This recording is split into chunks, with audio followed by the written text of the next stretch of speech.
اليوم إلى الفنانة المغربية ميكي عن عمر يناهز 61 سنة بعد صراع مع المرض.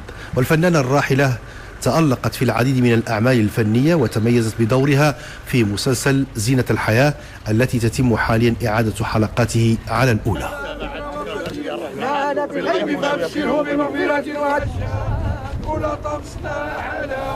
أنا بغيت نسافر، بغيت نزور 7 رجال ونمشي لمولاي إبراهيم وندير صراط الرحم.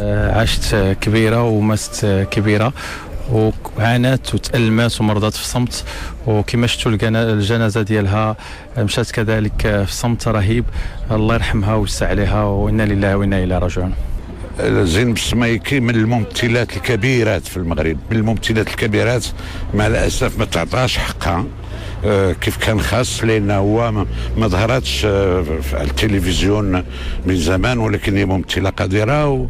وغادي نتذكر دائما أن آخر عمل سينمائي وهو الفيلم مطول الفروج، حصل لي الشرف انني كنت الزوج ديالها في هذا الفيلم هذا. الحمد لله على ما اعطى وعلى ما اخذ. واليوم فقدنا واحد الانسانه اللي هي انسانه كريمه وانسانه عظيمه، فقدناها اليوم، لكن انا لله وانا اليه راجعون. هذا اللي نقدر نقول لكم، وراه الناس اللي حاضرين كلهم حسوا هذاك النقص اللي حاصل لهم اليوم في هذه الانسانه، ونتمنوا من الله، نطلبوا لها الله تعالى الرحمه والمغفره في هذا النهار. فنانه محبوبه عند الناس كاملين، افتقدناها اليوم في 5 الصباح بعد سنه من المعاناه. تنطلب الله الرحمه والمغفره لها، وتنطلب الله سبحانه وتعالى انني نكون انا والاولاد ديالي خير سلف لخير خلف. والفنانه زينب السمايكي غتبقى في قلوبنا كاملين.